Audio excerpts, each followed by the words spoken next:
All right, good afternoon, everyone, and welcome to the weekly press conference with North Carolina Central University head football coach Trei Oliver. Eagles coming off of a 16-10 win at Morgan State on Thursday night to open up conference play at 1-0. The Eagles are off to the best start in the program's FCS era at 6-1. And with that, Coach, if you could take us back to Thursday night and your thoughts on the victory over Morgan State. Sure. It was had an opportunity to go up and play a very good, very physical Morgan State team. It was obviously national television, great experience for our student athletes. Offensively, we had a 3 and out and couldn't get back on the field. Our defense, I thought in the first half we played decent, but we gave some third downs. Let them extend some plays with the quarterback and scrambling, and he hit some receivers open late, and they did a great job of possessing the football and keeping our offense off the field. So it was unbelievable. In the first quarter, we only ran 3 plays, and I think for the total first half, we ran 18 plays. And usually offensively, you have about a 12 to 15 play opening script that you run and then get a feel for offenses, and then from there you try to make adjustments at halftime. But when you barely make it through the script, it's kind of hard to see what people are doing to you. But, we come on the second half. I thought defense played better, much better, getting off the field on third down, holding some key stops. And offensively, we scored on, I believe, 4 out of 5 possessions in the second half. So we moved the ball well and got some points. Although we had to settle for 3 field goals, we wanted touchdowns. But we were able to move the ball in the second half. But Morgan State, man, they were a very physical football team, and they had a great defensive game plan. They had 2 weeks off and had some time to prepare for us and threw some wrinkles that we hadn't seen. But I take my hat off to them. Like I said, great football game, though. Great defensive game. And obviously not the start that you wanted. What was the message to the team at halftime? We have to wake up. We have to wake up. You can't come out here and think that people are just going to lay down for you. That's a good football team over there aside from their record. And, they're going to fight you. And that's what they were doing. But once we made some stops on defense and our offense kind of got a better rhythm, I thought that we played much better in the second half. But the big thing is, we didn't beat ourselves with turnovers. We took care of the football, and we didn't have a lot of penalties. I think most of the penalties we have were on special teams, and we'll get that corrected. But offensively and defensively, for the most part, we played a clean game, minus that late touchdown we gave up with, I think, 40 seconds left. Okay, our first question is from Chris Clark. Go ahead, Chris. Coach Oliver, good to see you again. Wanted to ask you what, if anything, you could impress upon these guys to get off to a faster start. It looked like they were kind of dazed, weren't quite ready for the hit that Morgan State was going to give them up there in Baltimore. Is there anything you can do to prepare for that against the South Carolina State team that looks like they might follow the same game plan? Trying to figure it out. I thought we were locked in. I thought we had a great week and a half of practice coming into that game. The guys were in a good place. I thought I liked our game plan. I liked where we were. And, I told the guys on Friday when we got back, I got to figure out what happened between the time we left Durham and, kickoff, because I loved where where we were. I thought we were well prepared and the guys were focused, but we came out and we didn't execute to the level that I thought we would. And obviously Morgan State had a whole lot to do with that. I thought their front seven was probably the best front seven we had seen all year, besides UCLA. So, they had a whole lot to do with some of our issues that we were having offensively. But we had to figure out a way to get to a fast start and try to, get up 7-0 or 14-0 on people, like things have been happening to us. And if I could follow that up, how helpful is these tough games, these tight games, if you will, when preparing for a South Carolina State team that the last 2 have been within a field goal, both losses, and the win that you had a couple of years back before that was also within a point or 2. How tough is it? How much does it help you to be able to gut out one of those gritty wins like this and helping to face South Carolina State? It does absolutely nothing for me. It doesn't help me out at all. It gives me a little more gray hair and all this other stuff. But again, for the program, for these guys, for our coaches, they'll keep scrapping. They're gonna play for 60 minutes, and we find a way. You don't want to make it as tough as it's been, but I think it says a lot about the character of our team. When you can be able to pull out close games on the road or against tough opponents and things of that nature. But again, I really, really would like to see us get up 14 or 17 points on somebody. But, you know, we do have a really good South Carolina State team coming in here. This is probably the most talented team I've seen offensively, offensive team that I've seen with South Carolina State. You know, they always have a tough defense, you know, forever. But offensively, they're very good on the perimeter with the receivers. Their offensive line is very big and athletic. And Corey Fields is playing much better now. So we're going to have our hands full. This is a very good football team coming in here. Our next question is from Caleb Veal. Go ahead, Caleb. You know, Coach, your team scored 13 of its 16 points in the fourth quarter. You guys had a total of 13 first downs in the entire game. And, you know, you heard you mention it, aside from the gray hair, is there a sense of optimism or hope that, you know, that your team will pull out these close games and that this is the type of football that you guys can play? Like, does that give you any type of sense or boost the morale there? And whenever you can get a win, it boosts morale. You know, and like you've heard me say 1,000 times, hope is not a plan. You know, we don't hope we win games. You have to prepare and be prepared to pull those games out. And we work all of those situations. We work situational football all the time. So it's not too many things that these guys are going to see that we haven't practiced and rehearsed. You know, our guys are resilient and they can pull these things out. But, you know, it's you don't want to keep putting yourself in that situation because there could be a time where, you know, the ball doesn't bounce our way or we didn't get the call or whatever. And, you know, we end up on the losing side of this thing. So we've got to do all that we can, you know, to try to get up on folks or, you know, put ourselves in a better position, you know, going into the second half. Thank you. And then schematically, was there anything that you took away from this game that was the biggest standout for you? Like we know that on third down, you guys had a little bit of trouble converting. But what else did you take away from this game? That Morgan State's a very good football team, and they play really good defense. That's about the gist of it. And we knew they were talented. We saw it on film. They'd been in a whole lot of close games. So we knew that, you know, it was going to be a dogfight. We did know that. And, you know, I talked about last week wanting this to be the best game that we had played all year. And I don't think it was, but I think that we took some steps. You know, we continue to press, we continue to push forward, and, you know, guys find a way to win. And I think that's a sign of a good team. Good teams can find a way to win, you know, even when they face adversity. Our next question is from Byron Paris. Go ahead, Byron. You guys won, but you didn't really lead in. You didn't lead in a lot of team stats, and you only had one more first down. Do you feel positive about that? Not having your best game, but still coming out with the win. Well, I think some of the key stats that I mentioned earlier. You know, when we talk about stats, you look at takeaways, turnovers. You know, we created 2 of them, and we didn't have any. You look at penalties. I think we had 3 fewer penalties and for over 20 yards.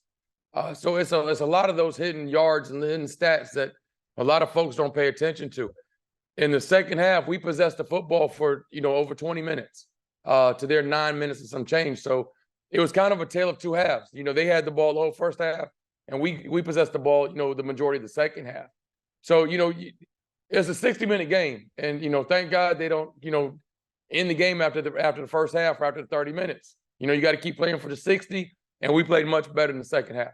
Our next question is from Lawrence Davis. Go ahead, Lawrence. I know the run game is flourishing for you guys, and Davies is doing well running the ball.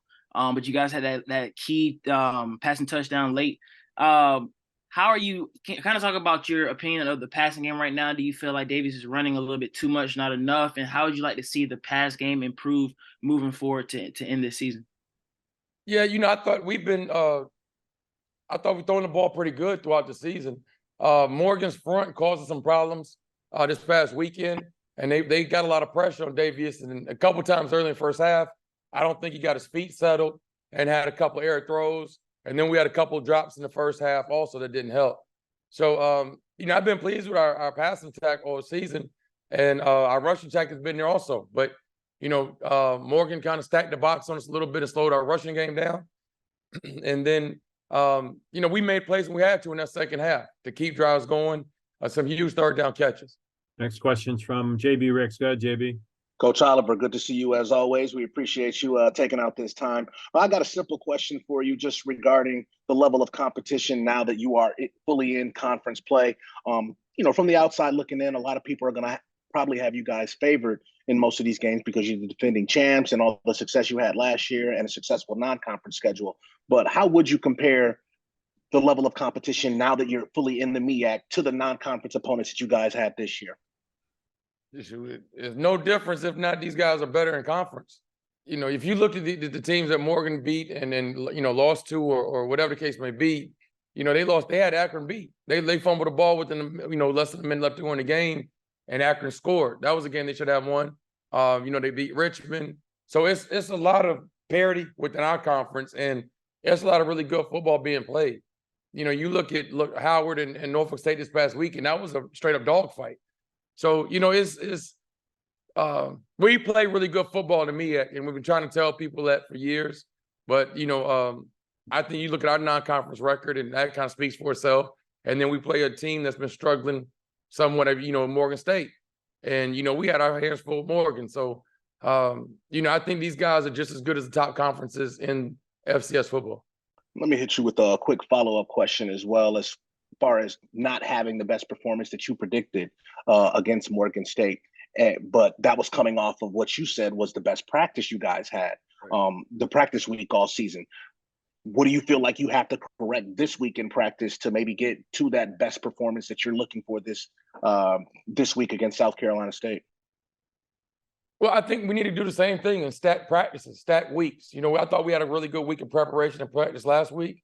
And, you know, we need to do the same and have a better week this week. When you play really good teams, stuff like that is going to happen. You know, they're going to, you know, cause some problems. And, you know, the offense struggled a little bit early. But once they settled down and we made some adjustments, we moved the ball in the second half. So it wasn't a perfect game and a flawless game and all that stuff. But, you know, I was pleased with the most part with how we played overall. But this week right here, you know, I'm expecting the same thing. Let's get better in practice this week, and let's play better this week. And, you know, we're going to have some role players that are going to have to step up and make some big plays. You know, it can't be all about Davius and Moogie Collier. You know, we need the O-line to play well. We need the receivers to play well, the tight ends, running backs, so on and so forth. So it's got to be a team effort and not just about the offense. You know, the offense was struggling this week, but I thought the defense held its own and gave us time, you know, for the offense to figure it out. And then the kicking game, you know, Olivio was 3 of 3 with field goals. So everything counts, and we just got to work to get better as a team. Got another question from Chris Clark. Go ahead, Chris. Yeah, again, these South Carolina State games with you guys, especially the last 2 years, it's 1 or 2 points. How do you keep your team from thinking back on that and keep them focused on playing the guys in the uniforms in front of them and not having those 2 losses hang over? The same way we don't talk about the Celebration Bowl, the national championship from last year, we don't talk about South Carolina State and what happened from last year. You know, so you know, if you look at it, we were the only conference loss South Carolina State had. I mean, conference win they had. So it was, we don't get caught up in that stuff and what happened this year and what happened last year and all that stuff. Our focus is on having a great practice today and tomorrow, and then getting ready to play a really good South Carolina State team. But last year was last year. That was a different team. We're a different team now. So we don't even worry about that. What is it about that matchup? It seems like they always seem to give you guys trouble. Like you said, that's their only win. What is it about that squad that just seems to, the last 2 years, have just that extra little bit? It's not just us. That's the championship program. South Carolina State caused a whole lot of people problems. You know, Buddy Pugh has kicked a whole lot of coaches behind in our conference. So that's what they do. They're a good program and definitely well coached. So you know, I don't take it personal. I know they take shots at everybody, but we're gonna have our hands full. But I think it's gonna be a great game. Obviously, if you're in town, you need to come by and check it out. If not, you can check it on TV. But this is gonna be a championship caliber football game. Getting used to these Thursday night games, is there a different vibe for it? Because it definitely was up in Morgan. I don't know what day it is. You know, you playing 2 Thursday nights, you try to go back, but I don't know. I show up early to work and leave late. And somebody will tell me what's going on in between. All right, we've got another question from Lawrence Davis. Go ahead, Lawrence. Hey, Coach, you mentioned that Adrian was 3 of 3 this past week, I believe. And I know that the plan is not to kick field goals, it's to get 6, not 3. But if Adrian kind of goes into overdrive, I believe he could touch the North Carolina Central's scoring record. If he were to get there, what would that mean for the program, for you personally? Because I know you recruited him, you worked with him a lot. What would that mean to you? That would mean we scored a whole lot of points throughout his career here, and he kicked a whole lot of extra points. So, that would mean a lot. Just due to the fact that to see a young man that's come in the program, that's bought in and has improved so much. The guy that he's trying to beat is Brandon Gilbert, and I had an opportunity to coach BG back in I think 05 and 06. We won championships then, and Brandon Gilbert comes around practice, here and there, and he's still a part of the program.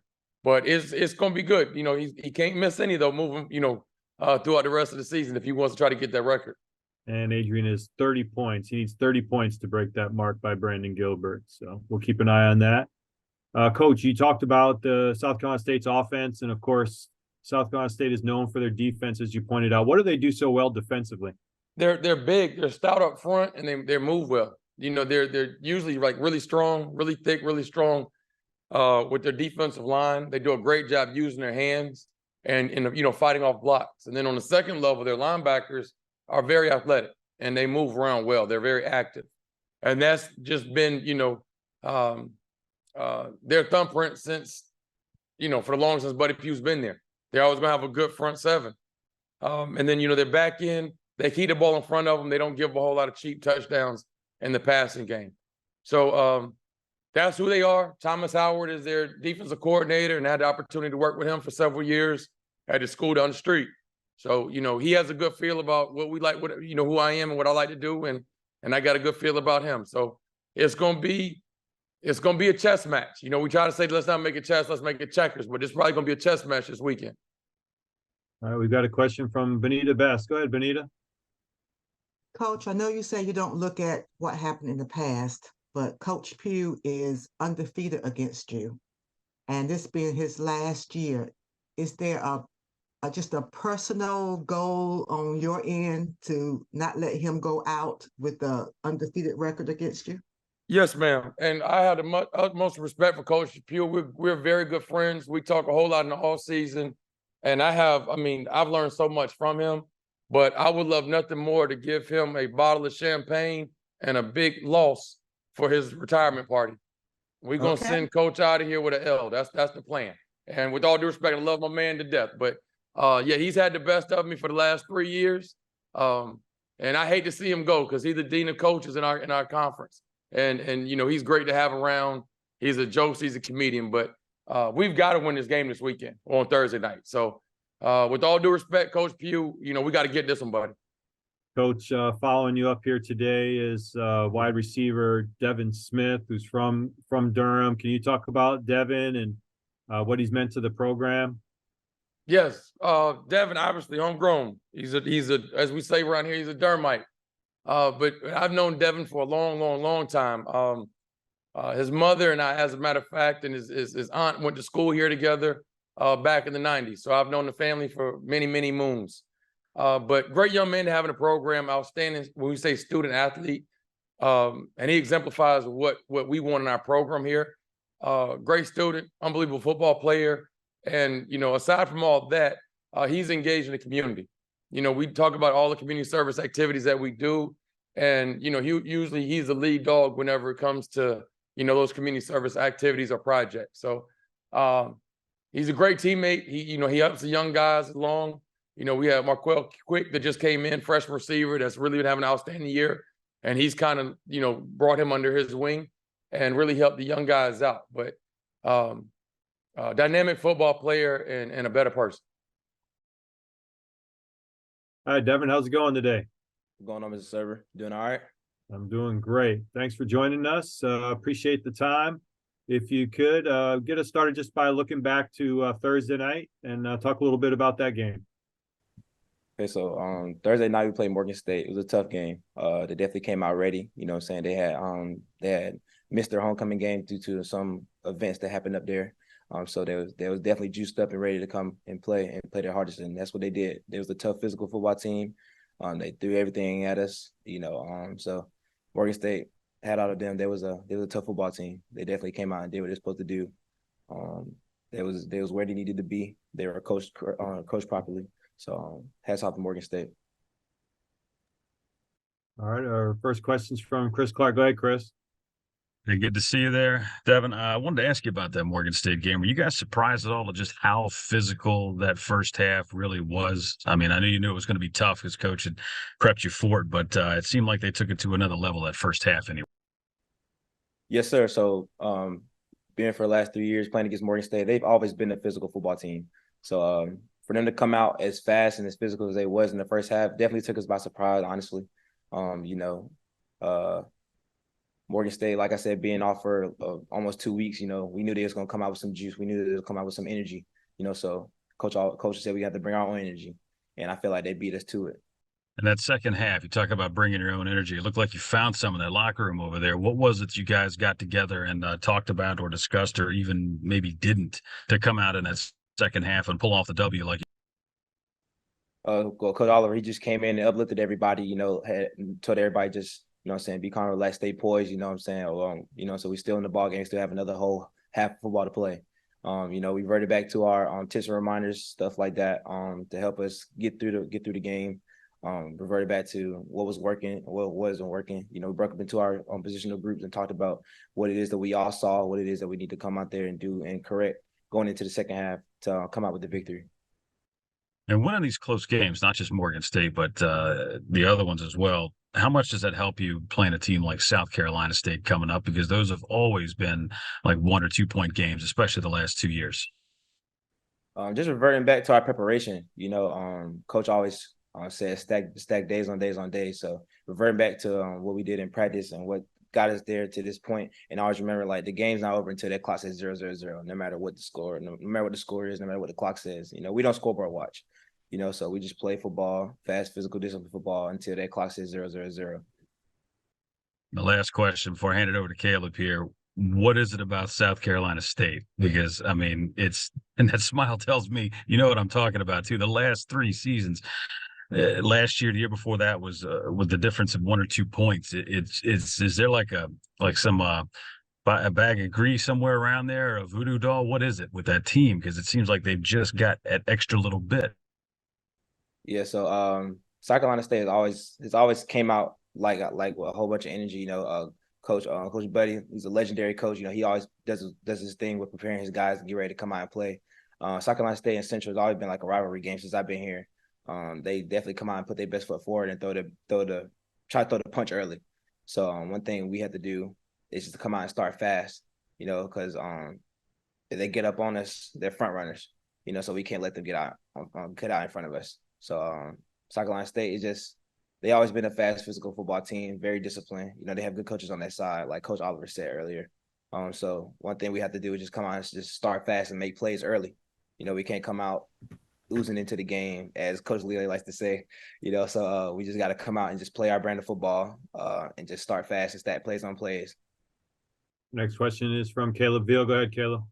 Going back to the game on Thursday against Morgan State again, there weren't too many big plays, but on offense. But talk about how the game plan may have changed and how the faith, that you have between the quarterback, the signal callers, and offensive coordinators, how that all came together and you guys were able to make the big plays when it mattered and were able to just keep things going to end up outscoring Morgan State in that second half. Well, during the game, one of my teammates, Twan Flip, was going around screaming confidence, confidence, confidence, confidence, confidence. Because the energy started to die down just a little bit. Morgan State came out very physical, very fast, and so they started doing a lot of things that we wasn't prepared for at the moment. So one thing he was going around telling everybody is be confident in yourself, be confident, be confident, be confident. So that started uplifting everybody, and we started reverting back to who we was and who we are as Eagles. Reverting back to our preparation as well. We've been in tight situations. So we've been in tight ball games. But the camaraderie we built on and off the field helped us stay together in those tight moments. It wasn't nobody bicker with each other, nobody argued with each other, nobody was pointing fingers. Everybody trusted in each other, no matter what the score was, no matter what was going on. We fell back on each other because at the end of the day, that's all we got is each other. So I would say us just being as close as we are, not only on the field but off the field, is what helped us get through those tight situations in games like those. And then heading into South Carolina State with the game this Thursday, what's the confidence level around, the locker room and amongst you guys that we can get this thing done and that we're going to get this thing done? Everybody's hungry.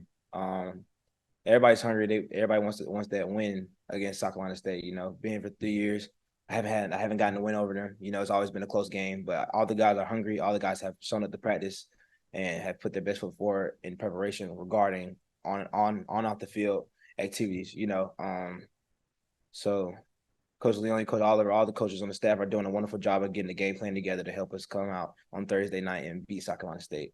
Our preparation is definitely something that we pride in, because how you do anything is how you do everything. So, and I got that from Coach Core. So shout out to Coach Core for that. But how you do anything is how you do everything. So how we come out of practice, how we do things, how we wear our uniform, how we lace up our cleats, we tuck in our shirts, all those little things matter. So our preparation is really what's going to help us get through to beat South Carolina State this Thursday. Devin, it's been almost a month since the Eagles have played inside O'Kelly-Riddick Stadium. What does it mean to the team to finally be able to get back home? And then as someone that grew up in Durham, I know you've attended some games. What does, that stadium and that environment mean to you? The stadium is the feeling I get from playing in O'Kelly-Riddick is like no other. It's different sitting in the stands, actually watching the game, watching the plays being made, but actually being the one on the field, making the plays and being on the field, watching your brothers make plays and being able to celebrate with them. That's like no other. O'Kelly-Riddick is not no little stadium where it's little vibrations. No, everybody there is in tune to the game. Everybody is shouting, cheering, supporting us. Playing in O'Kelly-Riddick is just a blessing as well too. Being a kid from Durham, like Coach Oliver said, just being able to play in front of my community, play in front of my city has always been something that I pride myself to do. So, but playing in the nest is lovely. That traveling on the road gets long. Them bus rides get long. Being able to stay at home and come and play in front of your friends and family, it's always a blessing. Getting ready to play this game on Thursday, the guys are hungry. We haven't lost a home game in quite a while. I think the last time we lost was to South Carolina State. So I feel like guys are really hungry. Had the chip on their shoulder to the point where it's just we're gonna do anything and everything we can to come out with this dub. And Coach talked about your engagement in the community. Can you talk about why that's so meaningful for you? Yes, sir. So my parents and my family have always been community oriented, helping out in the community, helping out somebody else just because it's the right thing to do, not because, people have cameras out or they want a story to write about. No, it's the right thing to do, so that's something I always grew up around, and helping out people, serving your larger purpose is what Coach Maurice likes to say.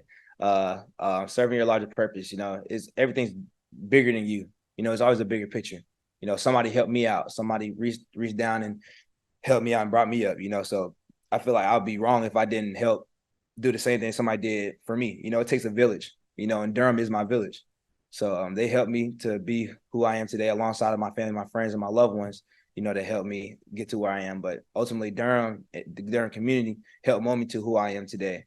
And it all came through service. And, North Carolina Central's motto is truth and service. So I take that to heart because, serving your larger purpose is just something that I feel like a lot of people don't take advantage of, because somebody had to help somebody. Somebody had to help you. You know what I'm saying? So I pride myself in community service because it's just the right thing to do. Can you talk about the relationships within that receiving room? Because I noticed on Thursday night when Tynes Warner scored a touchdown, it seemed to have a little bit more special meaning that it was him in that moment. And he obviously was excited, but it seems like the teammates really rallied around him. Yes, those are my brothers, man. Other than, practicing with them on the football field, we always get together and do things outside of football, outside of the O'Kelly-Riddick Stadium, that's why we're so tight, and that's why we perform the way we perform, because we have each other's backs. When Tynes scored, it turned up everybody, because he's from that area, he's from Baltimore, and his family was there, his mom and family was there. So for him to get in the box in front of his family in his hometown was just something so amazing to witness. He's a hard worker. He works hard. He does what he has to do on out the field. Yes, sir. No, sir. You don't get no complaints out of Tynes. He's what you want on your team. He's the ideal college football player that you want on your team, regarding academics, athletic play, off the field activities, regarding community service, stuff like that. So Tynes deserves it. And so for him to do what he did on Thursday and score in front of his family, that was something amazing to see. Hard work pays off. So, and that was a prime example, But our camaraderie is like no other. We've been bonding and getting to know each other for the last 3 years now. And we had some young guys come in that's hopped in right in with us. Markel Quick, DT, Chance Peterson, Sterling Green, Trey Goodrich. Those young guys have came in and we put them under our wing, and they're just like they're part of the family now. So our camaraderie is like no other. And I can't let you go without asking, about your journey to NCCU. Obviously, you have some family ties, but I always ask, how did you end up at NCCU, and what has made your experience here so special? Well, I'm a fourth-generation Eagle, so I've been around North Carolina Central forever, man. So I'm really familiar with the institution, and they have an awesome criminal justice program. I'm a criminal justice major myself, so that kind of brought my attention to the university institution. I'm just touring their facilities and touring their law building and criminal justice building. They have a lot to offer. My experience here has been awesome. Being able to stay home, playing in front of my friends and my family that can just come 5-10 minutes from their houses to come watch me play, or just turn on TV and watch me play. Playing for my city, representing my city. It's been nothing but amazing and a blessing. A lot of people can't say they stay home and play for their city, but I can, and it's been nothing but awesome. So I'm blessed. And you mentioned your criminal justice major. When your football career is over, what are your aspirations after that? I aspire to be a federal law enforcement officer, whether that's U.S. Marshal, Secret Service, something like that. I aspire to be a law enforcement officer on the federal level. My grandfather actually inspired me to go that route. He used to be a captain of the Durham Police Department a long time ago. So being around him and seeing what he does in the community, as a police officer, as a captain, I feel like that's something that I wanted to do. Help people, change lives while also protecting, the people who can't protect themselves.